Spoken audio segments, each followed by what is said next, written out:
Welcome to Gold and Silver, Diversification in the Age of Uncertainty, featuring Wall Street Journal best-selling author Robert Wiedemer in Washington, D.C., and from the Monex studios in Newport Beach, California, your host, Mike Maroney. Hi, this is Mike Maroney coming to you today from the Monex Precious Metals studio.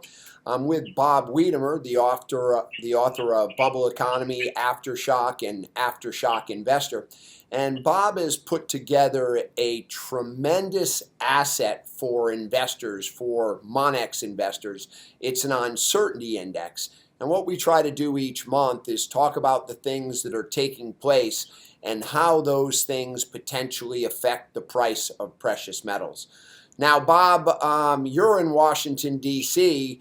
How do you see the political front moving forward as far as Trump's infrastructure, tax cuts, and all the other things that many people expected would actually give a boost to the economy? Movement forward, Mike? This is like watching the corn grow here. You've got to be kidding. I'm amazed at just how little has happened. Most of the talk of anything moving forward or backwards revolves around laptop bans and so forth. Unfortunately, none of the things that people counted on to give us economic growth are happening at all. Infrastructure, tax cuts, even the healthcare reform is not moving along well. The Senate tried to get a vote on it, had to postpone it, but that doesn't mean they're going to get it. They still need to change, I guess it's 7 senators, GOP senators' votes, and it doesn't look like they're necessarily going to be able to do that when they come back from their July 4th recess. So why not take a July 15th recess, it seems like, for all that it matters. And that does raise a lot of uncertainty going forward, in that, almost everybody, including myself, would have thought that some of this stuff would have been done. Certainly something on healthcare, something on tax cuts, and yet we're not have anything done on that, and we're now bumping up against a debt ceiling problem that's going to start in August and has to be raised by October. But where are they going to get the agreements for raising the debt ceiling, even getting the budget passed? It doesn't, again, looks like corn growing, Mike, here in D.C. Now, Bob, everyone expected that Trump would have somewhat of an easy road in 2017 based on the Senate and the House. And needless to say, that obviously hasn't happened. We've got elections coming up next year. If suddenly things change and we see more of a Democratic Party power base being built, this political situation is going to grind to an absolute halt. Well, I'm glad you point that out, because few people are looking towards next election. But yeah, it's coming up, and it's coming up in about a year, and I think that's very important. Mike, this puts a time frame on how much a time constraint on how much time that Congress can take to get these reforms done, and long before the elections, senators and representatives are going to become more worried about making any decisions that might upset their voters before the election. So that I think is a huge issue. I don't think the House is going to switch, but there is every chance on an off election, no matter who's in power. Off elections don't tend to go in favor of the person who is in, or the political party that's in power, whether it be Republican or Democrat. We could easily see the Senate shift to Republican next year, to Democrat, in which case, you've got some real gridlock problems for a president that's faced gridlock with both houses of Congress of the same party. So I think that election coming up is a big issue, Mike, and that means a lot of uncertainty starting to creep up as we move in towards the end of the year and beginning of next year, if not before. So here in the U.S., we have a lot of political uncertainty. Obviously, we have some geopolitical issues developing over in North Korea. They shot it off an ICBM this weekend, ironically on the 4th of July.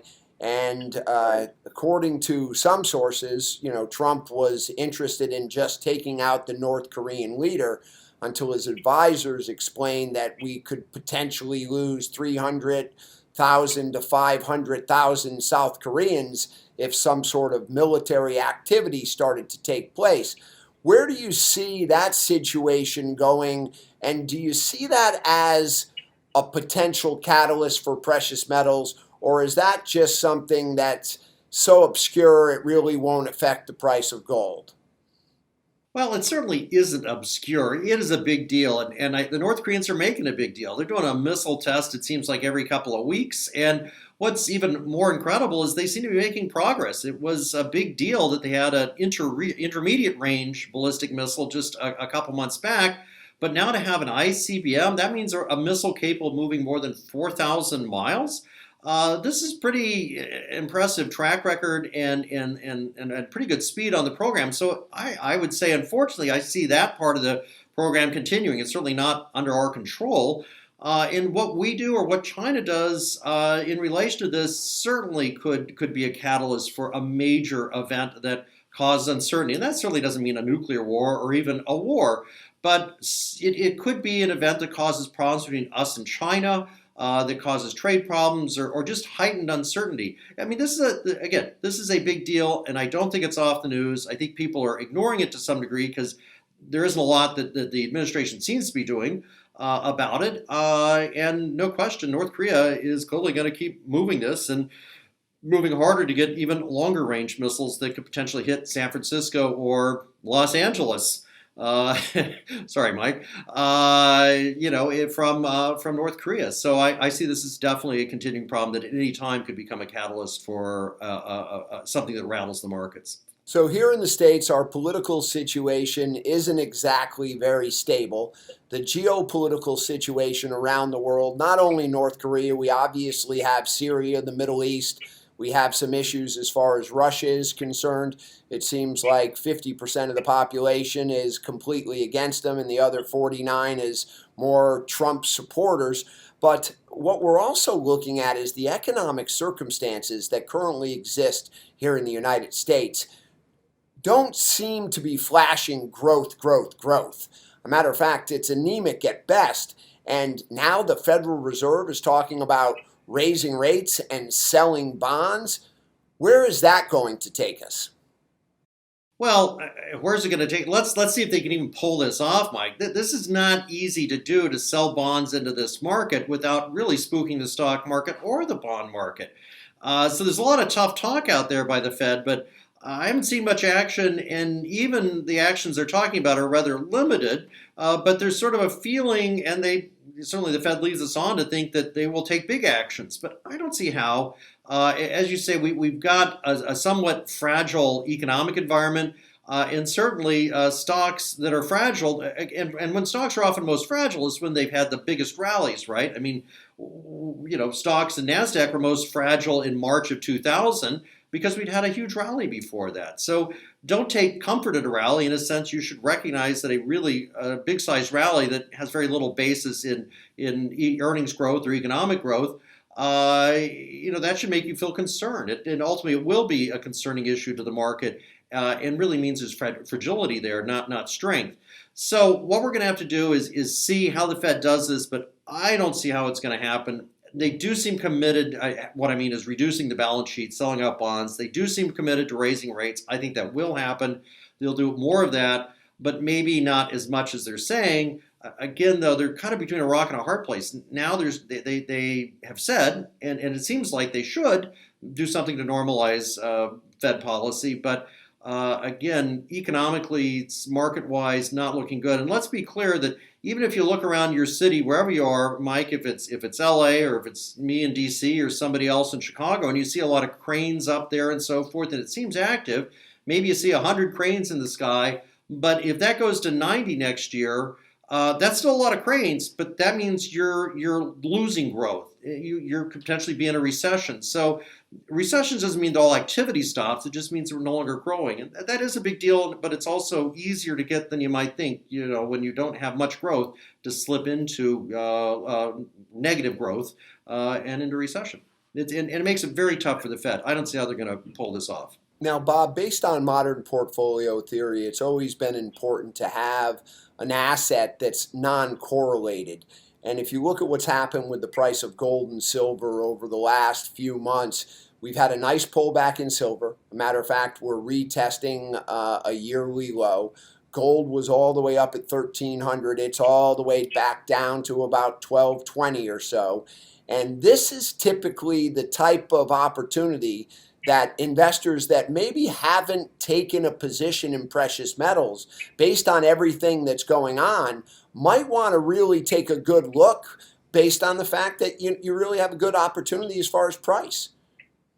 Well, you certainly have a good opportunity for diversity because the standard diversification move into bonds isn't really working right now in the sense that both stocks and bonds are going up, which I think should it certainly means that's not diversification. It should make all investors worried. And gold, of course, makes exactly the best case for diversification in this kind of environment. The fact that it goes down short term, I can't really even explain why it might be going down for a couple of weeks or 3 weeks, but I know that the short term and medium term fundamentals for gold are good. A lot of uncertainty out there. It's really just a matter of time, and I don't think a lot of time, before we see that start to reflect in precious metals. So yeah, I think it's a good time to diversify, which you should anyway, even if gold doesn't go up in the next 3 months or 6 months. It's important to diversify, and again, when you've got problems with stocks and bonds being so tightly correlated, in a very unusual way historically, I think even more of a case for diversification into precious metals, be it gold or silver, particularly gold. Well, Bob, typically when you talk about gold, I think in your talks around the country, you say something along the lines that don't wait to buy this type of asset, buy and wait. And I think we have one of those opportunities. Now, I know you're hard pressed for time today, but I really would like to talk a little bit more next month about the current state of affairs that exist as far as the state's budgets and the overall financial situation and what that could do to cause some major uncertainty in the future. Yeah, that's a huge issue. I'd love to address it next month. Sounds great. Well, fantastic, Bob. Once again, great chatting with you today. Look forward to reading your newsletter on a regular basis. And obviously, I am so thankful for the work that you've done for our prospects and our clients. Have a great day, Bob.